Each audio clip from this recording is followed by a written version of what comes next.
ليه في مولات ساعات بنشوفها اول ما بتبدا بتبقى يعني عامله شغل كويس وبعدين بعد شويه تلاقيها قفلت؟ ايه اللي بيسبب المشكله دي؟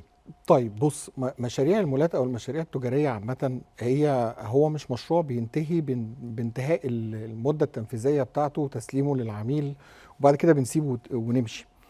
هو مشروع، هو عباره عن كائن حي.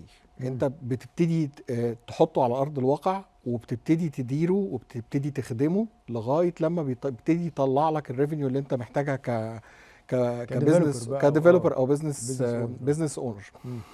ففي خطوات كتيرة جدا لازم الواحد او لازم المستثمر يبقى حاطط عينه عليها، لان هو مش مشروع سهل، هو مشروع مكلف ومشروع ضخم ومشروع هفضل حاطط ايدي فيه لغاية اخر لحظة، لغاية حتى بعد 20 30 سنة لما ابيعه. ففي خطوات كتيرة جدا الناس بتتجاهلها او المستثمرين بيتجاهلوها. بتبقى الفوكس بتاعهم دايما على اختيار قطعة ارض كويسة مميزة. طب قطعة الارض دي هيطلع عليها ايه؟ ايه التننت ميكس اللي هيبقى موجود جواها؟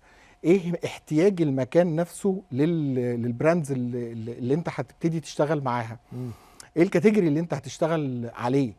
كاتيجوري A ولا B ولا C؟ ايه كل الخدمات اللي حواليك اللي هتساعدك ان انت تطلع مشروع كويس؟ ايه الوقت الزمني اللي انت بتفكر فيه ان انت تنتج المشروع ده؟ كل العوامل دي هي اللي بتأثر على نجاح المشروع من بداية انطلاق الفكرة في دماغ المستثمر نفسه وبيقول انا عايز اعمل مول. لو عايز بيتك يبقى ايطالي تعالى بانيو ديزاين. بانيو ديزاين luxury design and lifestyle solutions.